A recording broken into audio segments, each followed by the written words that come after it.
Chapter 10. The Lord God said to Moses the following: Make 2 trumpets of hammered silver. With them you will call the people to gather and give the signal to break camp. When both trumpets are blown, all the people shall gather with you at the entrance of the sacred tent. When only one is blown, only the leaders of the family group shall gather with you. When short and strong blasts are blown, the tribes camped to the east shall begin to move out. When the trumpets are blown a second time with short and strong blasts, the tribes that are on the south shall begin to move out. The signal for departure will be short and strong blasts. But to gather the people, long blasts must be given. The ones responsible for blowing the trumpets shall be the priests, who are descendants of Aaron. This law must be followed forever by the Israelites. When you are at war in your own land, defending yourselves from an enemy that attacks you, blow the signal for battle with these trumpets. Die. The Lord your God will help you and deliver you from your enemies. Also, on joyful occasions, that is, on the new moon festivals and other religious festivals, you must blow the trumpets when presenting the burnt offerings and peace offerings. Then I will help you. I am the Lord your God. In the 2nd year after the people left Egypt, on the 20th day of the 2nd month, the cloud lifted from above the sacred tent. On that day, the Israelites began to travel, departing from the desert of Sinai, and the cloud stopped in the desert of Paran.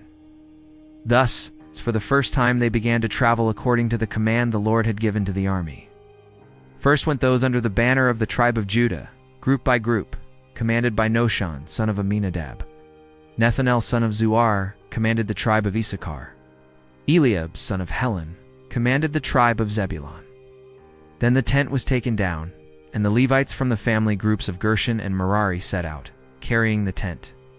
Next went those under the banner of the tribe of Reuben, group by group, commanded by Eleazar, son of Sheter. Shalumiel, son of Zurishadai, commanded the tribe of Simeon. And Eliasaph, son of Duel, commanded the tribe of Gad. Then came the Levites from the family group of Kohath, carrying the sacred objects. And when they arrived at the next camp, the tent was already set up.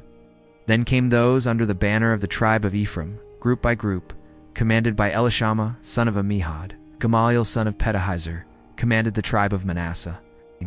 And Abidan, son of Gideon, commanded the tribe of Benjamin. Then, last of all the tribes, came those under the banner of the tribe of Dan, group by group, commanded by Ahizar, son of Ammishaddai. Shahal, son of Akron, commanded the tribe of Asher. And Ahira, son of Enan, commanded the tribe of Naphtali. The Israelites began to march in this order, group by group. Moses said to his brother-in-law Hobab, son of Jethro, the Midianite, "We are going to the place that the Lord said he would give us. He promised to make the people of Israel a rich nation. Therefore, come with us, and we will share with you the good things we receive. No, I will return to my land and to my family. Please, do not do that. You know the desert and know where we can camp? You could be our guide. If you come with us, we will share with you all the blessings that the Lord gives us." So the Israelites departed from Sinai, the mountain of the Lord God, and traveled for 3 days. The ark of the covenant of the Lord always went ahead of them to mark the place to camp. As they traveled, the cloud of the Lord was over them during the day. Whenever the ark set out, Moses would say, "O Lord God, rise and scatter your enemies and let those who hate you flee from your presence." And whenever the ark came to rest, Moses would say, "O Lord God, return to dwell among the thousands of families of the people of Israel." Chapter 11. Because they were going through many hardships, the Israelites began to complain to the Lord God. When the Lord heard their complaints, he became angry and sent fire down upon them. The fire burned among them and destroyed a part of the camp. Then the people cried out for help to Moses. Moses prayed to the Lord, and the fire went out. So they named that place Taberah, because there the fire of the Lord had burned among them.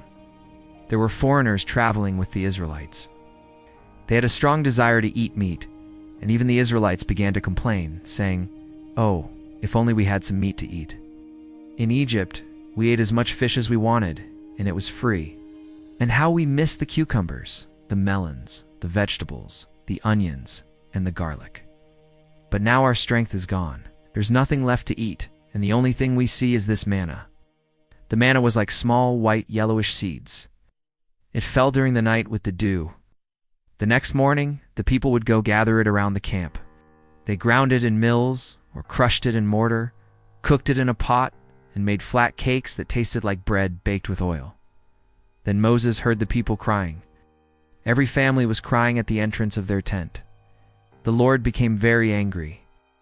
And Moses also became upset and said to the Lord God, "Why have you treated me so badly? Why are you angry with me? Why have you given me such a heavy burden to lead all these people? I did not create this people, nor did I give birth to them. Why do you ask me to act like a nanny and carry them in my arms like babies to the land you promised to give to their ancestors? Where could I get meat to give to all these people? They come to me crying and say they want to eat meat. I alone cannot take care of all these people. It is too much for me. If you are going to treat me this way, have mercy on me and kill me. If you love me, do not let me continue suffering like this." The Lord God answered Moses, "Gather for me 70 men whom you know to be leaders, among the most respected of the people of Israel. Bring them to the sacred tent and stay there with them. Then I will come down and speak with you there. I will take some of the spirit I gave to you and will give it to them, so they may help you with the heavy burden of caring for the people. Well, you will not have to do it alone. I'll say to the people the following: Purify yourselves for tomorrow. You are going to eat meat. The Lord heard you crying and saying that you wanted meat and that life was better in Egypt. Therefore, the Lord will give you meat and you will eat it. And you will not eat it for just 1 day or 2 or 5 or 10 or 20, but for a whole month, till it comes out of your noses and you become sick of it.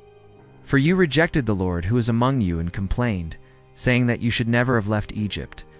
I am leading 600,000 men. And you say you will give meat to all these people for a whole month.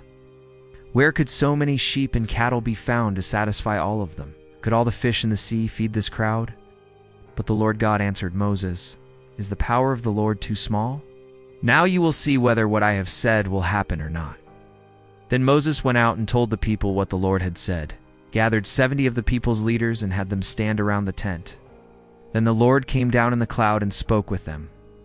God took some of the spirit that was on Moses and gave it to the 70 leaders. When the Spirit came upon them, they began to speak loudly, like prophets, but that did not last long. Of those 70 leaders, 2 stayed in the camp and did not go to the sacred tent.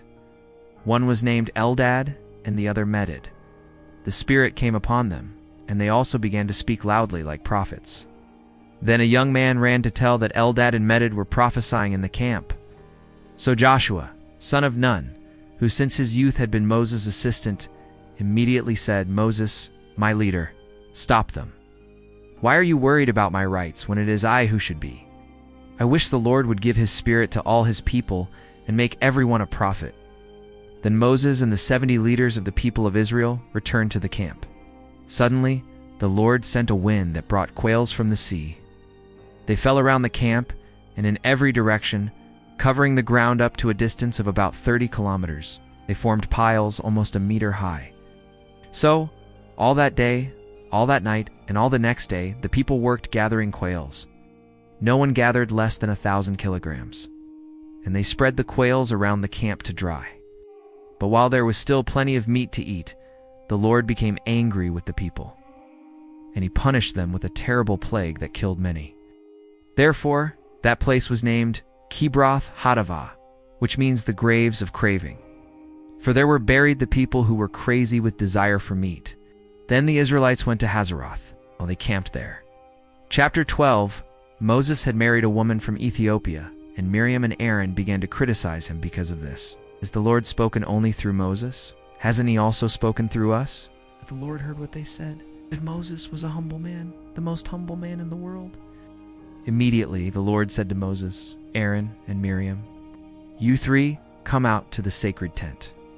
They went, and the Lord came down in the pillar of cloud and stood at the entrance of the tent. Then he called Aaron and Miriam, and when they came forward, God said, "Now listen to what I am going to say. When there are prophets among you, I reveal myself to them in visions and speak to them in dreams. But my servant Moses is different, for I have put him in charge of all my people.